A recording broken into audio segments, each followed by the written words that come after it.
Good morning, all of you.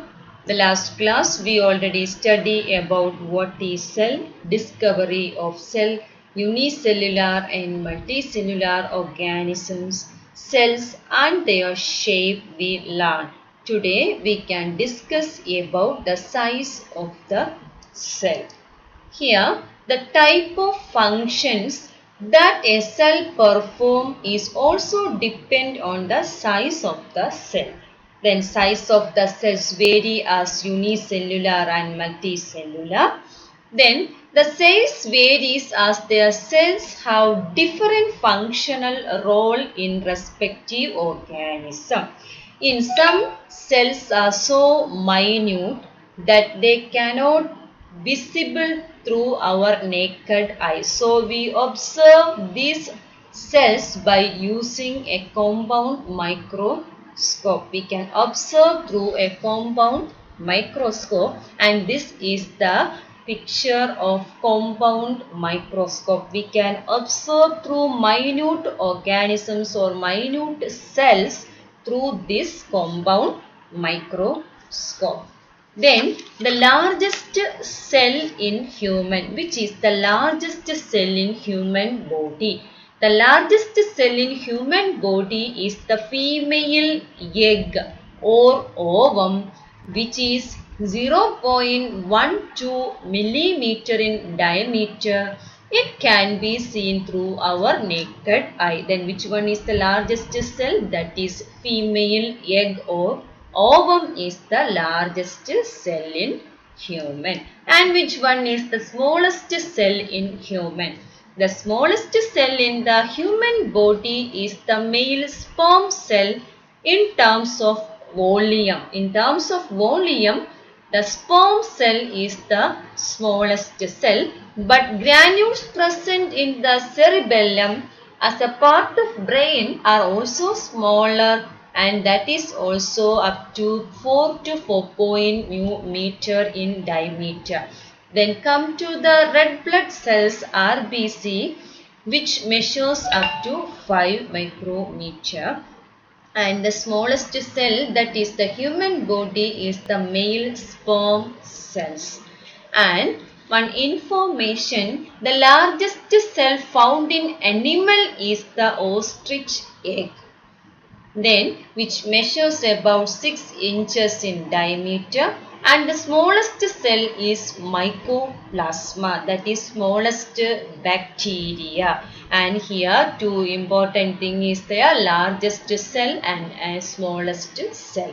Largest cell found in animal, that is ostrich egg. Smallest cell is mycoplasma. Then let's move about cell theory. Then what do you mean by cell theory? The biology of living thing is described through cell theory. After the discovery of a cell, a century later, many debates about cells began among scientists. Most of the debates were about the nature of cell regeneration and about cell as the functional fundamental unit of life. We know that cell is the structural and functional unit of life.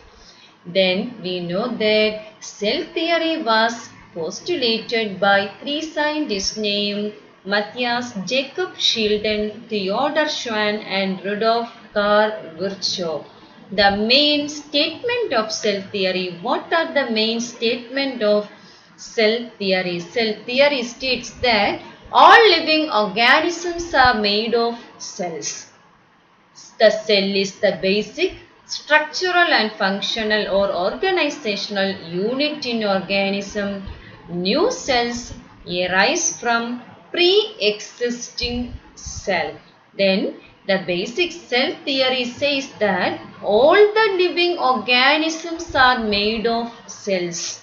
The cell is the basic structural and functional unit in organisms, and also a new cell arises from pre-existing cell. This is about the main statement of cell theory. Then the motor neuron are the longest cell in our body. We learned that largest cell, smallest cell and motor neurons are the longest cell in our body. That is, it reaches up to 1.37 meter in length. Remember that 1.37 meter in length. And this is about the cell theory. And let's move to the basic structure of a cell. When we consider a plant cell and animal cell, what we can see?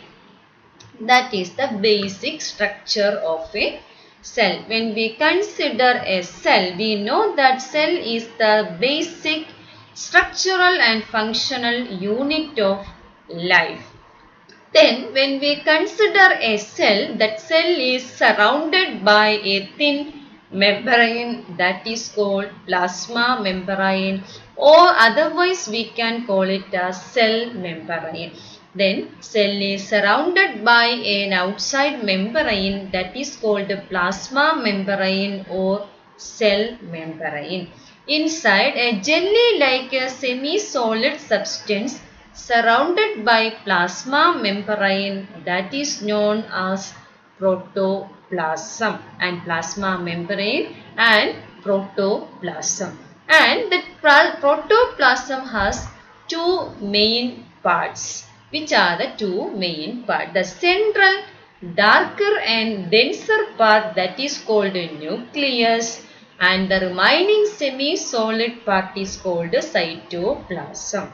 And the cell is made up of these structures: plasma or cell membrane, nucleus and cytoplasm.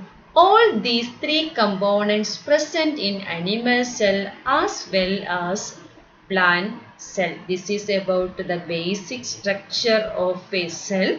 When we consider a basic animal or plant cell, cell is the structural and functional unit of life, and cell is surrounded by a thin membrane, plasma membrane or cell membrane.